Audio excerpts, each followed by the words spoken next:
Josh Lawson. I'll repeat your questions so that everyone can hear them, and I'll step out of the light so I can try to see you. But please wave if you have a first question.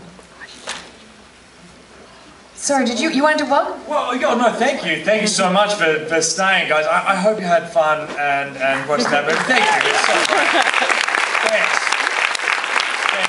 You know what, community, we've got a couple of actors here tonight. I would love to welcome them and bring them down if you don't want to chat. Some of your questions could be to them. I think Damon Herriman is here, who plays Dan, and TJ Power, who plays Sam, is here. Yeah, and my brother Ben, I'm going to bring him down. I know he doesn't want to. But my brother Ben, who plays Glenn, is in the movie and he's made it all the way.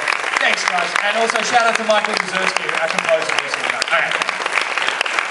I got so excited, I got to finish that part. Okay, first question. If there is one. Go ahead. Why did you cast yourself as the rapist? Why did you cast? I need a second there. Why did you cast yourself as the rapist? Everyone else pulled out. Not necessarily. I mean, not entirely untrue. I mean, I wasn't going to be in the film for a long time. Really right up until the 11th hour. It was out to somebody, and there was a scheduling conflict. And I know that I knew the tone of the film. And I wasn't going to charge me anything, you know, really. And at that point, I mean, every cent counted. Oh, this is my favourite bit of the credits. I'm kidding. All right, so, but you know, look, honestly, why that?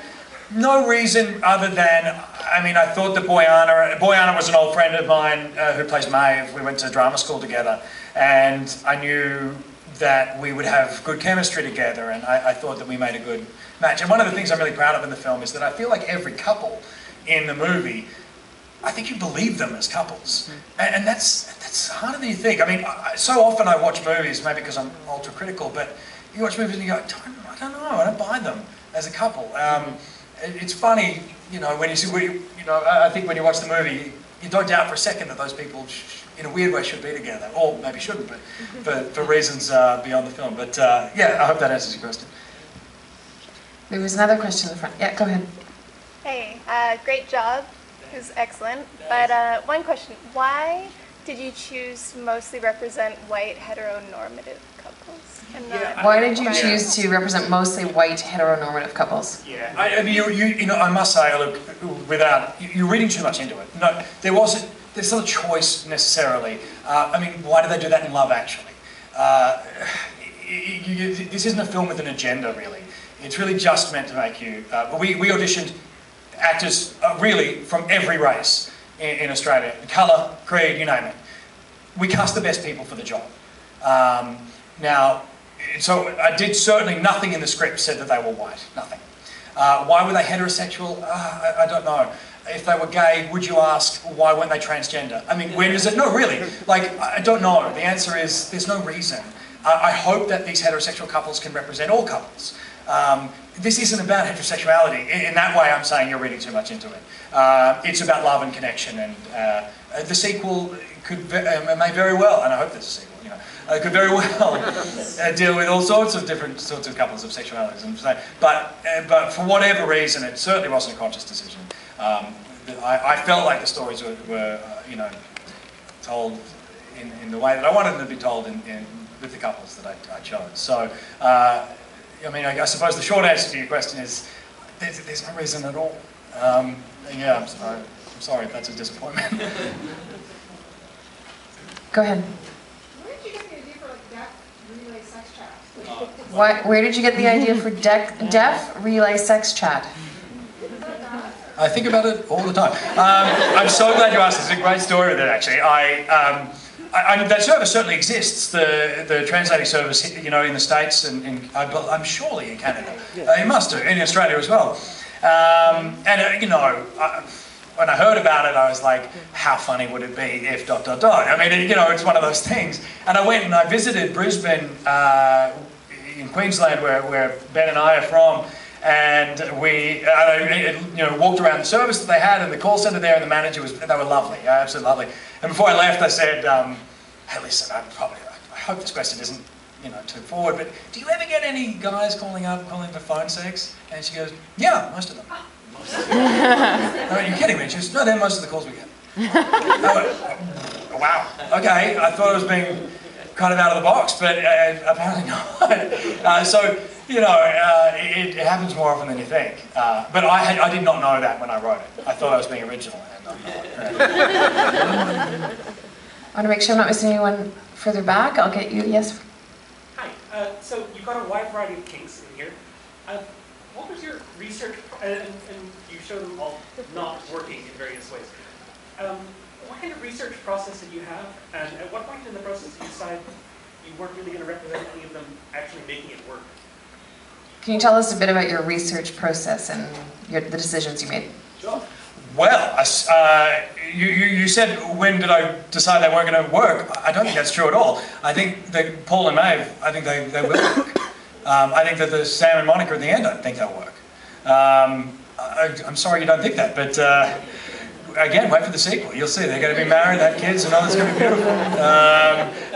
Certainly there are going to be complications along the way, as every relationship has. But I think there's more optimism in there than perhaps you see. Or certainly my intention was there. But it does have some sharp edges, of course. What was the research process? Well, I just went on the internet. What? You've all done it? No, I mean, I did a lot of that. I obviously read a lot of books, and and read case studies and all sorts of things. But yeah, it's obviously all fictionalised. None of these are based on a case study, mercifully. But yeah, that was really it. It came from real. Oh, they are certainly all real fetishes and paraphilias. That's right. Yeah. And my God, the paraphilias that I didn't choose. I mean, the list goes on and on and on and on. I mean, my goodness. I just wanted paraphilias that required planning.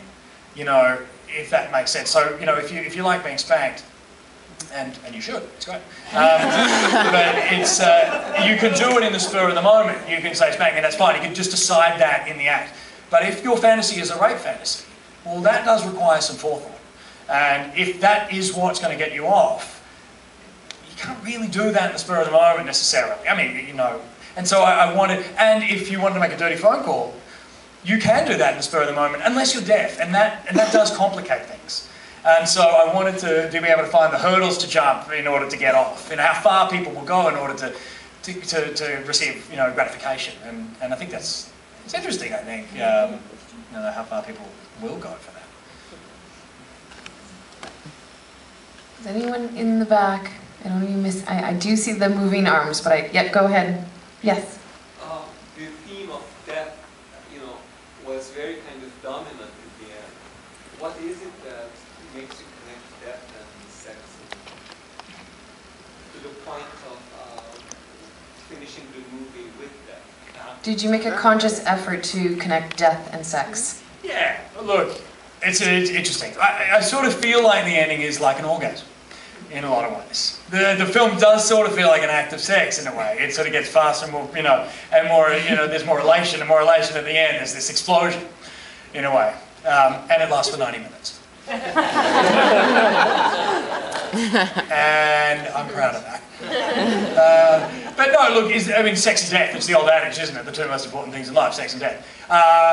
Look, are they linked? I mean, they are linked in the sense that everything's sort of linked. But, I wanted to explore the double entendre of the little death, being that which is that, the French believe, or as the slang says, that after you orgasm, you die a little. And I also was interested to explore the idea of perhaps the death of a sex offender was a little death. It's interesting, it's just a question. I don't know. And I just I hope that you can ask yourselves those sorts of questions and come up with your own answers. I don't think a film necessarily has all the answers for you. I never wanted to. Yes, go in the... Yeah. If this were a North American film, we would have seen a lot more flesh. We would have seen bosoms and buttocks and genitals and everything. You chose not to include that kind of imagery. Was that an artistic decision, perhaps a commercial decision? The actors are just there looking in North America. Oh, trust me, you don't want to see it. You don't want this. How come you kept your actors so covered? Look, great question. The fact of the matter is, I don't think you need it, and I don't think you miss it. I think that nudity is so commonplace now that I actually think it doesn't pack a punch the way it did, 20 years ago or something in independent film. I actually think that a frank discussion about sex, an explicit language surrounding sex like this, is much more powerful than showing breasts or a cock or something. Forgive my candor, but it's true. Just saying the word cock, I think, is more candid than seeing one these days. It's so common, and so in a way, I think it would lessen the impact of the film. I don't know. That's just me. I genuinely don't think you miss it, but it's a totally fair point. When you think of a sex comedy, you expect to see nudity. But by the end of it, I honestly think you've forgotten that you ever expected it in the first place, if that makes sense. Because the film really becomes something else. So that it's really about relationships and about connection. I mean, sex is a wonderful, is a wonderful icing on the cake. But the cake is really something much more substantial, I think. We have time for one last question, so I hope it's good. In the white shirt. Honestly, while we're here, if you want to ask the actors anything, I mean, don't let me talk. Okay, so in particular, only raise your hand if you have a really good question for the actors, because I want to hear it. Okay, go ahead. It seems like you had a really great dynamic, like among the cast and crew. So just, can you speak a little bit about the challenges, but also like those really magical moments when you found a moment that's special when you're making a film? I'll handle this one. To just ask, sorry, I was saying Emily, so I can hand it off. Just asking what the magical moments were in the film when you felt like you'd found something. Oh, let's start. That was not a question for you. I guess, just rehearsing. Kate, who plays Evie, is a very dear friend of mine, very old friend, and I guess we were cast fairly early on. They were the first people to be cast.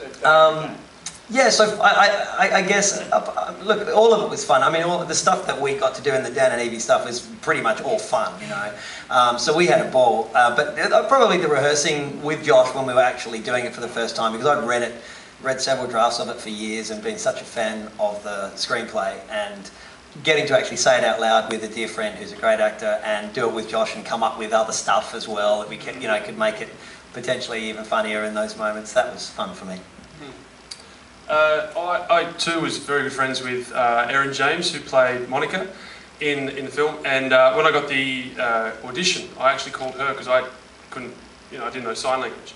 So I called her because she's actually an interpreter for Theatre for the Deaf, and so she just ran through the script with me, and I just learned what I needed to for the audition. And then 4 weeks later, I think she got her audition, and we were like, yes, and then we practiced together. And I was shooting a war film set in World War II, so I had that stupid haircut for this film because I was filming that for the 2 weeks before we shot this, and so I had to literally practice with Erin over Skype, which was great. So and so we're old friends too, so that was really easy, made it easy for us. But I guess the challenge for us was shooting it so quickly. We only had 2 days to shoot it. And so that's not the whole film. The whole film. We had before breakfast, they had after lunch. Yeah, but like that, believe me. So yeah, that was the main challenge. But yeah, it was a joy. Erin's awesome, and she's spectacular. That's the first time she's been on screen ever.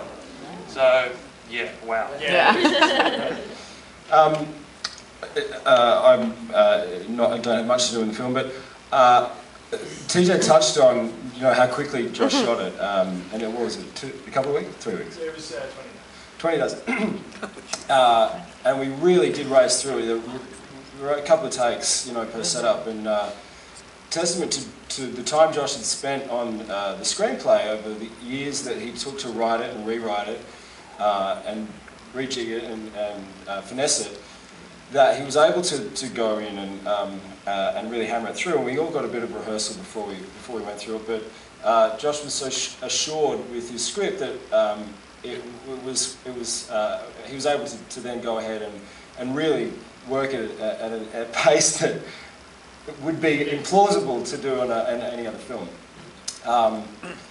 You know, in answer to your question, I don't know, it was great. Josh and I are brothers, and it was just great to sit down and rap. Having said that Josh worked on the script so much, he did come in with rewrites for my scene on the morning of the shoot, not printed out on the iPad, and so I sat in the makeup chair and went, okay, yeah, I'll relearn this scene, no worries, Josh, I won't drop the ball for you. There you go. No, I'm sorry. Yeah, I'm a shithead, I'm sorry. But, you know, it's just on that with Damon was saying with the rehearsals and stuff, and we were all saying that as a director, if an actor ever said to me, I don't like this line, I'd rather say this, I'd say, of course, say it the way you want to say it. I mean, you know, in a lot of ways, my line's not necessarily important, the story's more important, and if you feel more natural saying it another way, say it your way. Because if my line's going to cost you naturalism, well then your acting and my line both die.